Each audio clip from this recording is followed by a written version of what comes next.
Hello, welcome back to my channel. Thank you so much for joining me today. Today, I am here to help make sure that you stay focused on your 2022 goals.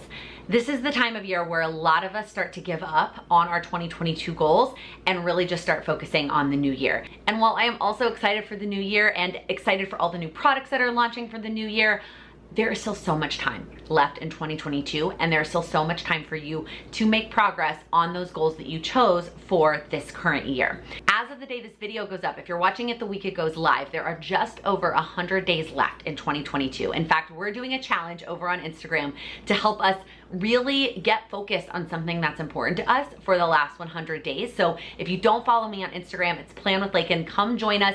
Even if you're watching this video and you're like, well, I can do the math, Laken, I know there's less than 100 days, still come join us. Even if you missed the beginning, there is still so much time for you to pick something to focus on and prioritize for the rest of the year. That said, in this video, I am going to give you some actionable steps to take to help you stay focused on your 2022 goals and make sure that you continue to make progress and not get distracted by 2023. So the first thing I want you to do actually is start a 2023 idea list.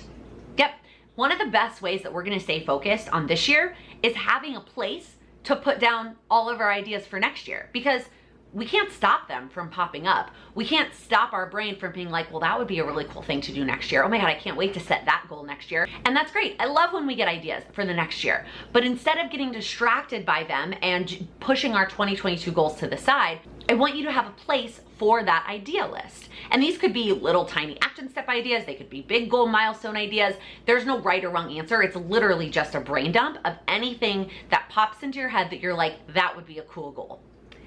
Then I want you to take a second and I want you to actually look at your 2022 goals and think, is there anything that I can go ahead and just take off this list and put on the 2023 list? Like, I'm not gonna get to it in 2022, or I'm not gonna prioritize it for the rest of the year.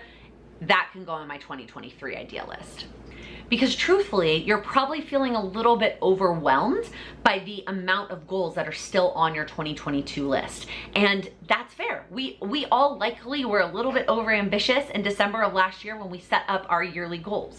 So what from that 2022 list can you go ahead and say, I'm gonna push that to 2023. I don't care if it's on a vision board, I don't care where you've written it down. It is okay for you to decide that that is no longer a priority for 2022. And when you narrow in that focus and you get really, really clear on what it is you want to prioritize for the next 4 months, or however many days or months you have by the time you're watching this video, you are going to be less overwhelmed and therefore more likely to make progress. Okay, so we have our 2023 idea list. We've moved over maybe at least one thing from our 2022 list to that 2023 list. Year's numbers are gonna start not to make sense by the end of this video.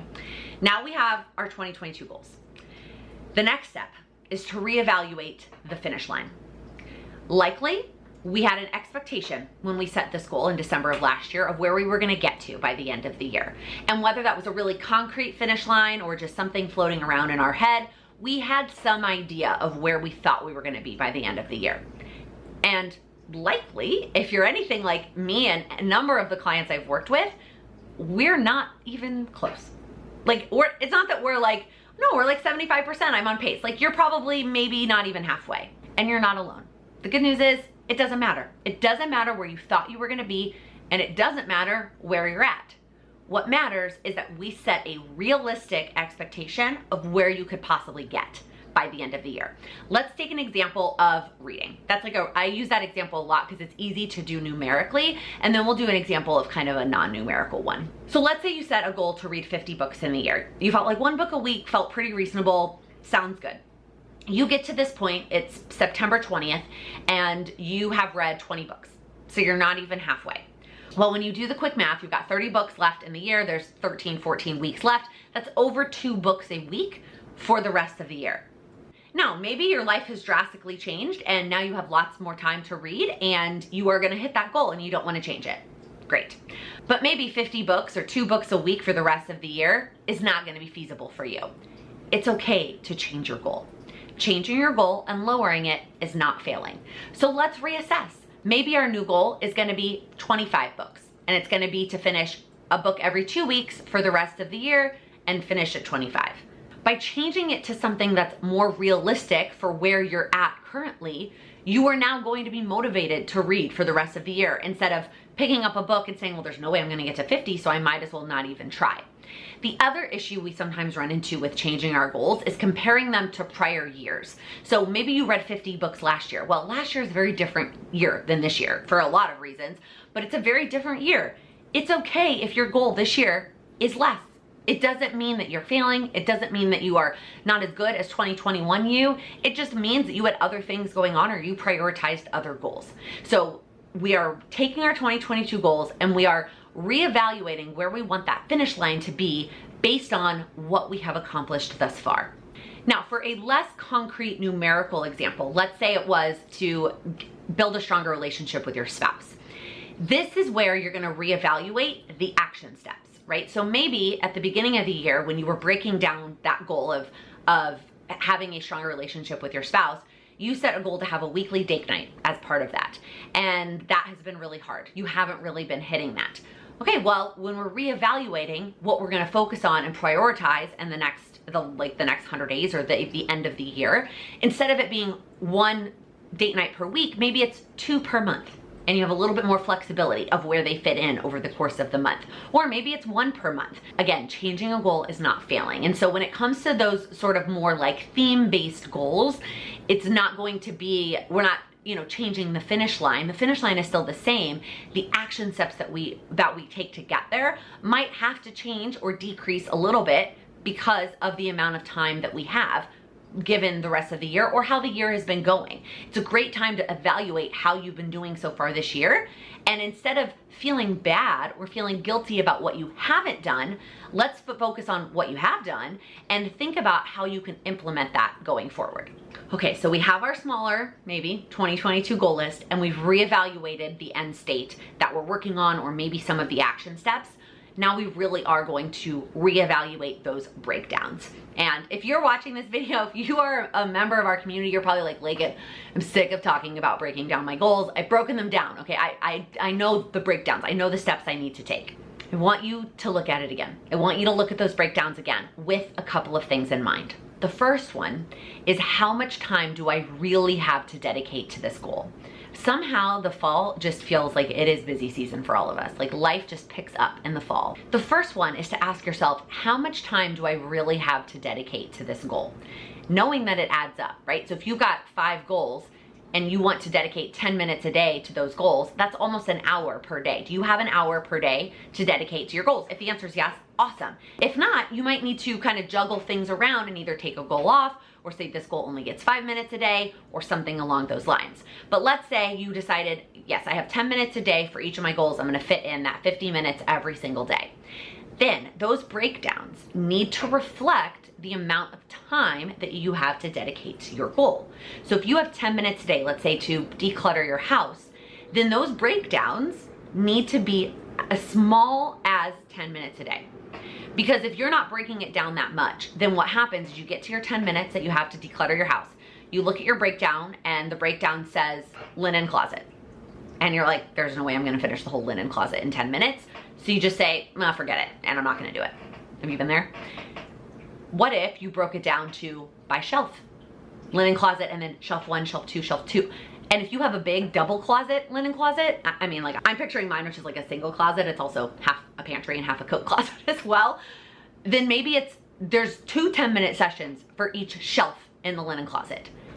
That's still progress, right? So if all you have is 10 minutes a day, I want the breakdown to reflect that 10 minutes per day. Another option here, this is just kind of a bonus tip that came to me while I was talking, that happens a lot, is maybe you're working in time chunks instead of breaking things down, right? If you don't actually have any idea how long it's gonna take you to declutter any of the areas of your house, you can still break them down by area. That way when you finish an area, you still get that check mark. But then maybe you also just say, I'm gonna spend 10 minutes a day decluttering something, even if I only get through a corner of the shelf, and your breakdown is literally just 10 minutes per day, and then you get a check mark for that. Then, as you're looking at the breakdowns, we're still in the reevaluating the breakdown section. I want you to ask yourself, what has worked this year in this goal? Like, what action steps of this goal actually has really worked well for me? Even if you're not doing it right this second, like what has worked well? Could you bring that back? Could you do more of it? If you're like, well, I don't have time to do more. If you want to make more progress on that goal and that's working, could you eliminate something else to make time for that thing that is working to keep making progress on that goal? The next question is, what isn't working in this goal? What have you carried over in your power sheets every single month for the whole year? What's not working? If it's not working, we need to find something different. It's either a different way to do that goal, a different action step, different support, different accountability. Something has to change, because if it's not working, just rewriting it again for the next 4 months is not gonna make it happen. And the last question as it pertains to your goal breakdowns is, what's something new I could try, right? We talked about what's working, what's not working. What haven't I even thought of yet? And I have done, at this point, have done a goal idea video for, I think, 6 different goal ideas. So if you have any of those categories of goals, and they're pretty vague, go back and watch the goal idea video related to that goal. You might come up with something new. Try something new. Sometimes we give up on our goals at this point in the year because we're bored, frankly. So maybe it's trying a new step as it relates to one of your goals. And the last thing I want to talk about in this video is not getting distracted by all the new shiny 2023 goal planners. What happens this time of year is all the new goal planners are launching, and you see these either new versions of the ones that you're using or new ones altogether, and they look shiny and new and exciting, and you're like, that would work better for me. And as soon as you say that, your brain goes, well, that means the one I'm currently using isn't working. Well, it just means that I'm not finishing, I'm not doing anything for the rest of 2022. Even if you are going to change your mind and you're going to use a different goal planner in 2023, it doesn't mean that you can't keep using the one that you're using now and continue making progress for the rest of the year. And if you have found yourself in the past struggling with that, maybe you need a Q4 goal that's use my current goal planner through the end of the year. Again, even if you feel like this hasn't been the best goal planner that I could have used this year and I can't wait to buy that new one for 23, awesome. That new one isn't starting until January, right? We need to stay focused on the one that we have in front of us and use it to make progress for the rest of the year. So over the next few months, I'm going to continue to share goal planners. So far, the only other one that I have shown is the 90-day power sheets, which, yes, you could get those and start using them now, but if you have the full year, I would encourage you to stay strong and use the full year and get that new 90-day set for January. But I'm gonna share a lot of goal planners in the next few months, and I want you to watch those videos with the excitement of 2023, but not giving up on 2022. That said, if there are any specific 2023 goal planners that you do want me to review, comment below, send me a DM on Instagram. I am happy to share my thoughts. I haven't reviewed a lot in the last few years except for Power Sheets and Moxie Life. And some of it was, I was like, well, I've reviewed that before, so why do I need to review it again? Especially if that product hasn't changed. But I've changed, and my knowledge has changed, and a lot of things and my thoughts about goals have changed. So I definitely want to share my thoughts on lots of options and lots of products this year. So let me know if there's anything that you want to hear about, but I want to share them. And every time I want to make sure that you're not getting distracted and forgetting about the goals that you set for 2022. So that is going to be it for this video. If you thought it was helpful, I would appreciate you giving it a thumbs up. And if you're new here, please click that subscribe button. I upload new videos every Monday, Wednesday, and Friday focused on helping you achieve your goals. Thank you so much for watching. That was loud, sorry. A single closet, and it's also half of a pantry and a closet closet. Here, all of the new battery, almost made it.